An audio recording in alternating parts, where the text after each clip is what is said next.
भारत का संविधान हर नागरिक को, आप जानते हैं, सम्मान से जीने का हक देता है।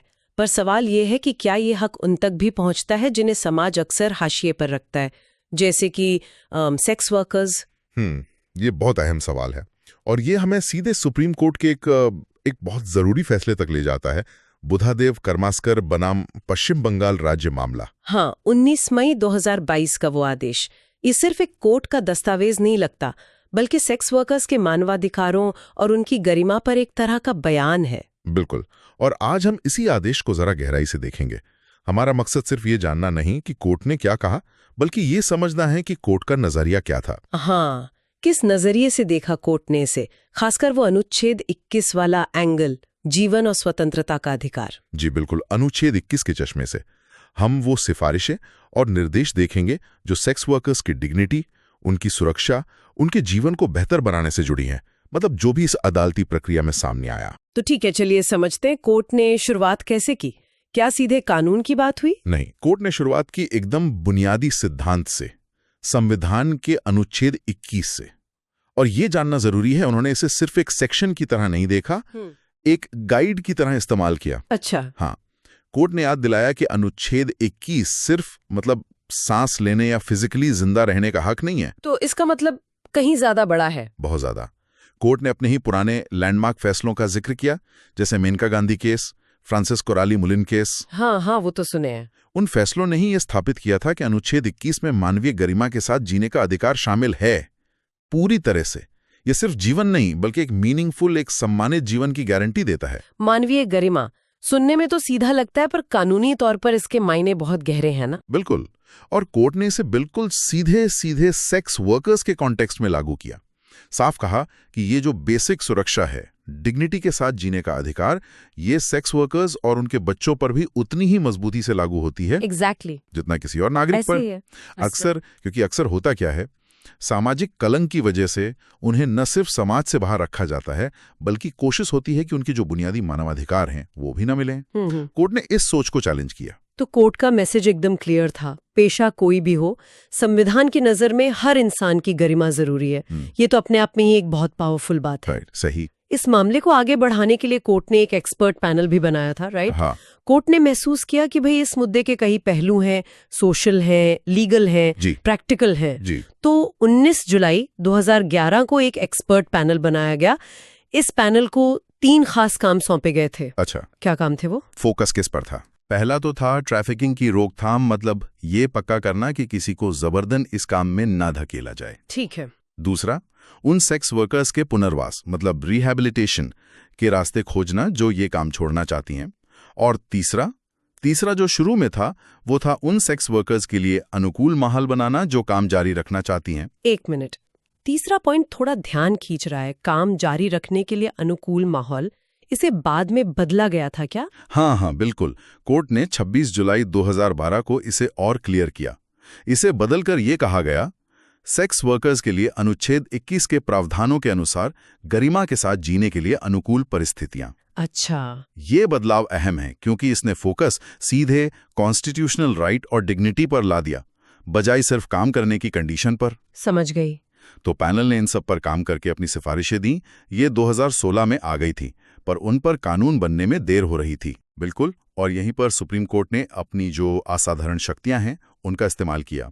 संविधान का अनुच्छेद 142। हाँ, वो कोर्ट को खास पावर देता है ना? जी, वो कोर्ट को ये ताकत देता है कि अगर लगे कि न्याय के लिए जरूरी है और कोई कानून या सरकारी एक्शन में कमी है, तो कोर्ट सीधे निर्देश दे सकता है। तो कोर्ट ने कानून बनने का इंतजार नहीं किया।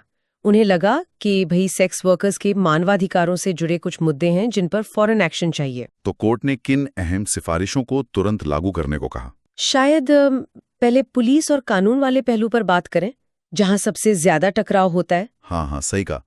पैनल की शुरुआती और बहुत महत्वपूर्ण सिफारिशें इसी से जुड़ी थी। सिफारिशें नंबर 1, 3 और 5।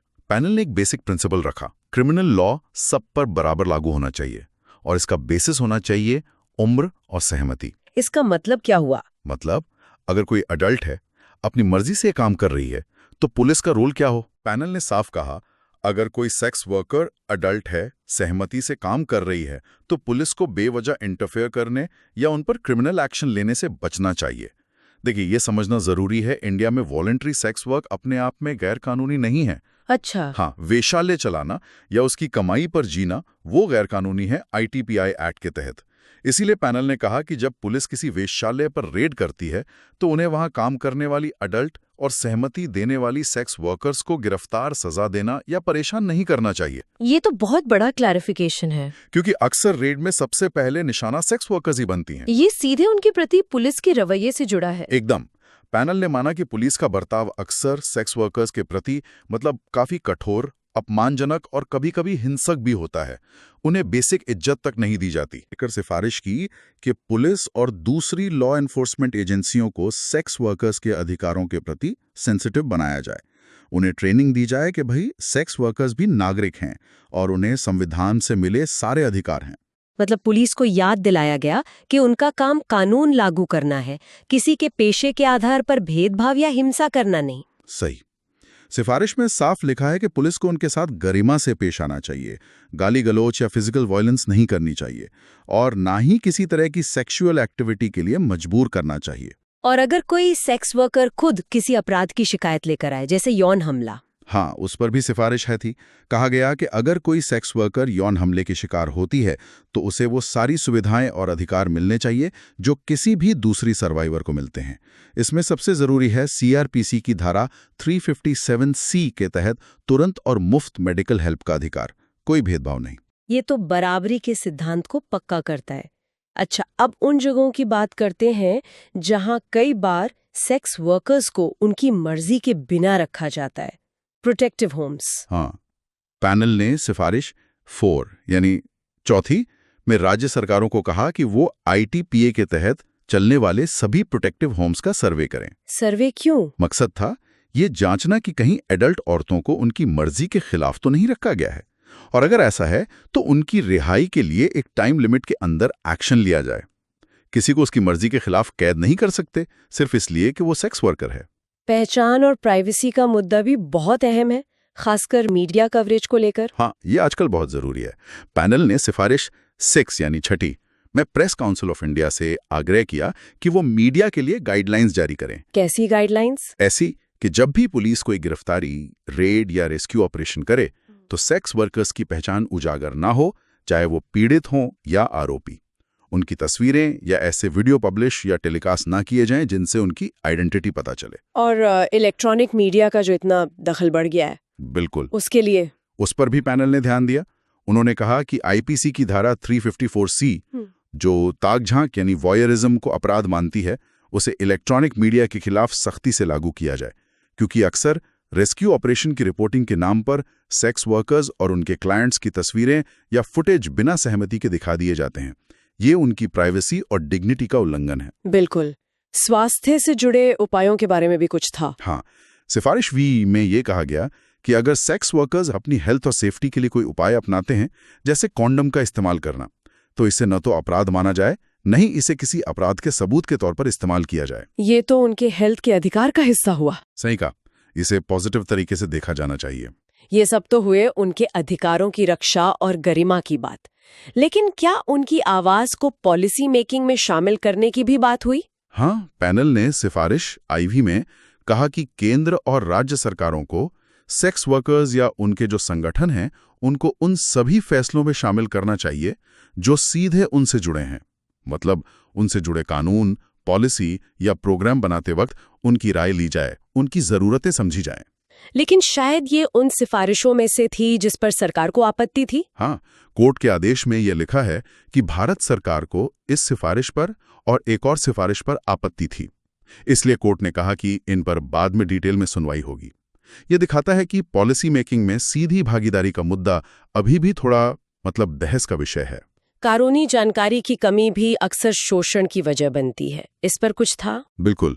सिफारिश में पैनल ने कहा कि केंद्र और राज्य सरकारें लीगल सर्विस अथॉरिटीज के जरिए, जैसे NALSA, SLSA, DLSA, sex workers के लिए रेगुलर वर्कशॉप्स कराएं। किस बारे में? मकसद होना चाहिए उन्हें उनके लीगल राइट्स के बारे में बताना, जैसे सेक्स वर्क का लीगल स्टेटस क्या है, पुलिस के क्या अधिकार और जिम्मेदारियां हैं, उनके अपने क्या अधिकार हैं, और अगर कुछ गलत हो तो वो कानूनी मदद कैसे ले सकती हैं।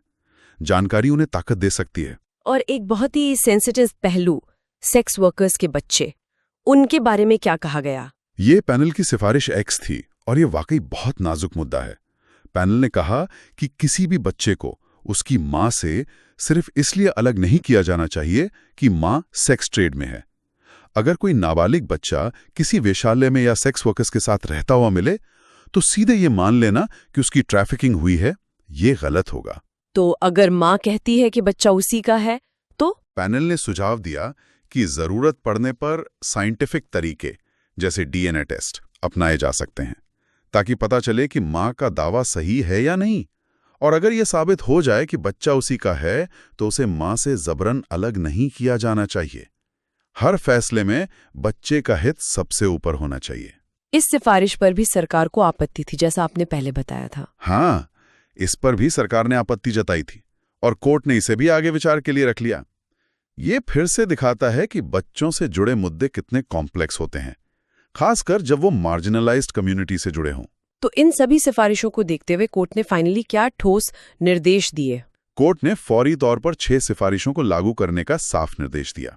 नंबर 2, यौन हमले के पीड़ितों के अधिकार। 4, प्रोटेक्टिव होम्स का सर्वे। 5, पुलिस का सेंसिटिव बर्ताव और अधिकारों की जानकारी देना। 6, मीडिया की जिम्मेदारी। 7, स्वास्थ्य उपायों का अपराध ना मानना। और 9, कानूनी जागरूकता। अच्छा, ये 6? हाँ, कोर्ट ने सभी राज्यों और केंद्र शासित प्रदेशों को कहा कि इन निर्देशों का सख्ती से पालन करें और साथ में ये भी दोहराया कि आईटीपीए कानून के प्रावधानों का पालन हो, लेकिन हमेशा अनुच्छेद 21 के तहत मिले गरिमापूर्ण जीवन के अधिकार को ध्यान में रखते हुए। ये तो हुए कानूनी और पॉलिसी लेवल के निर्देश, लेकिन एक बड़ी प्रैक्टिकल दिक्कत भी थी जिसका जिक्र हुआ, आधार कार्ड बनवाने की प्रॉब्लम। हाँ, ये एक जमीनी हकीकत थी। सेक्स वर्कर्स के पास अक्सर परमानेंट एड्रेस प्रूफ नहीं होता। इसकी वजह से उन्हें आधार कार्ड बनवाने में बहुत दिक्कत आती थी। और आधार के बिना तो आजकल कुछ होता ही नहीं, सरकारी योजनाएं, बैंक खाता। बिल्कुल, सब कुछ मुश्किल हो जाता है। ये उन्हें और ज्यादा हाशिए पर धकेलता था। तो इस प्रैक्टिकल प्रॉब्लम का क्या हल निकला? कोर्ट ने इस मामले में यूआईडीआई को शामिल किया, जो आधार कार्ड जारी करती है। यूआईडीआई के साथ मिलकर एक रास्ता निकाला गया। यूआईडीआई ने सुझाव दिया, जिसे कोर्ट ने मान लिया, कि जो सेक्स वर्कर्स नैको यानी नेशनल एड्स कंट्रोल ऑर्गेनाइजेशन के लिस्ट में हैं पर उनके पास एड्रेस प्रूफ नहीं है, वो भी आधार कार्ड बनवा सकती हैं। किस बेसिस पर? क्या प्रोसेस तय हुआ? इसके लिए उन्हें नैको के किसी गैजेटेड ऑफिसर या फिर स्टेट एड्स कंट्रोल सोसाइटी के प्रोजेक्ट डायरेक्टर से एक प्रोफॉर्मा सर्टिफिकेट लेना होगा। ये सर्टिफिकेट एक तरह से उनके डिटेल्स को वेरीफाई करेगा, जिससे आधार बन सके। इसमें उनकी पहचान की प्राइवेसी का क्या ध्यान रखा गया? वो उनके लिए बहुत जरूरी होगा। हाँ, ये बहुत ही जरूरी पहलू था। कोर्ट और यूआईडीआई दोनों ने इस पर जोर दिया। ये तय हुआ कि पूरी प्रक्रिया में गोपनीयता मतलब कॉन्फिडेंशियलिटी बनी रहेगी। आधार कार्ड या नंबर में ऐसा कोई निशान या कोड नहीं होगा जिससे ये पता चले कि कार्ड होल्डर एक सेक्स वर्कर है। पहचान की गोपनीयता उनकी गरिमा के लिए जरूरी थी। क्या ये सुविधा सिर्फ उन्हीं के लिए थी जिनका नाम नैको लिस्ट में था? क्योंकि बहुत सी सेक्स वर्कर्स तो लिस्ट में नहीं भी होंगी। नहीं, इसे और बड़ा किया गया। यूआईडीएआई इस बात पर भी राजी हुआ कि ये प्रोसेस उन सेक्स वर्कर्स पर भी लागू होगा जो नैको की लिस्ट में नहीं है, लेकिन जिनकी पहचान कम्युनिटी बेस्ड ऑर्गेनाइजेशंस सीबीओज ने की है और स्टेट लीगल सर्विस अथॉरिटी या स्टेट एड्स कंट्रोल सोसाइटी ने उस पहचान को वेरीफाई किया है। अच्छा, तो दायरा बढ़ाया गया। हाँ, ये कोर्ट के पहले के आदेशों के मुताबिक भी था, जहां राशन कार्ड और वोटर आईडी जैसी सुविधाएं भी नैको लिस्ट से बाहर की सेक्स वर्कर्स तक पहुंचाने की बात कही गई थी। ये वाकई एक अहम कदम था। मतलब कानूनी अधिकारों को जमीनी हकीकत से जोड़ना, उन्हें एक पहचान देना, सिस्टम से जोड़ना। बिल्कुल, ये दिखाता है कि कैसे लीगल सिद्धांत और प्रैक्टिकल समाधान मिलकर मार्जिन पर रहने वाले लोगों की जिंदगी में ठोस बदलाव ला सकते हैं। तो आज हमने बुद्धादेव करमास्कर मामले में सुप्रीम कोर्ट के नजरिए को काफी गहराई से समझा। हमने देखा कि कैसे कोर्ट ने अनुच्छेद 21 के तहत मिली गरिमा को इस पूरे मामले के सेंटर में रखा। हाँ, और हमने उन ठोस सिफारिशों पर भी बात की जिन्हें कोर्ट ने फौरन लागू करने का ऑर्डर दिया। पुलिस के बर्ताव में सेंसिटिविटी और जवाबदेही, यौन हमले के विक्टिम्स के साथ बराबरी का बर्ताव, मीडिया की जिम्मेदारी, हेल्थ से जुड़े फैसलों का सम्मान और लीगल जानकारी तक पहुंच। साथ ही आधार कार्ड जैसी बेसिक जरूरत को पूरा करने के लिए एक प्रैक्टिकल और गोपनीय रास्ता भी निकाला गया। ये सब मिलकर एक तस्वीर बनाते हैं कि कैसे जुडिशरी हाशिए पर पड़े ग्रुप के अधिकारों को स्थापित करने की कोशिश कर सकती है। ये मामला सिर्फ लीगल सेक्शंस या नियमों का नहीं है, ये बेसिक ह्यूमन राइट्स की पुष्टि है, एक ऐसे ग्रुप के लिए जिसे समाज अक्सर अनदेखा कर देता है। ये दिखाता है कि संविधान के जो ऊंचे आदर्श हैं उनको जमीन पर कैसे उतारा जा सकता है, चाहे सोशल चुनौतियां कितनी भी मुश्किल क्यों ना हो। निश्चित रूप से ये निर्देश कानूनी दायरे में अधिकारों की रक्षा की तरफ एक बहुत जरूरी कदम है। लेकिन यहाँ एक सवाल मन में आता है जिस पे शायद हम सबको सोचने की जरूरत है। क्या सवाल? सवाल ये कि कानूनी सुरक्षा तो ठीक है, अपनी जगह जरूरी है, लेकिन सेक्स वर्कर्स जिस गहरे सामाजिक कलंक, भेदभाव और बहिष्कार का सामना करती हैं, उसे सिर्फ कानून से मिटाना शायद काफी ना हो। तो इन कानूनी उपायों से आगे बढ़कर असली सोशल इंक्लूजन लाने के लिए, जहां उन्हें सिर्फ कानून की नज़र में नहीं बल्कि समाज की नज़र में भी बराबरी और सम्मान मिले, हमें और किन गहरे सामाजिक बदलावों की ज़रूरत होगी, ये एक बड़ा सवाल है, सोचने वाला।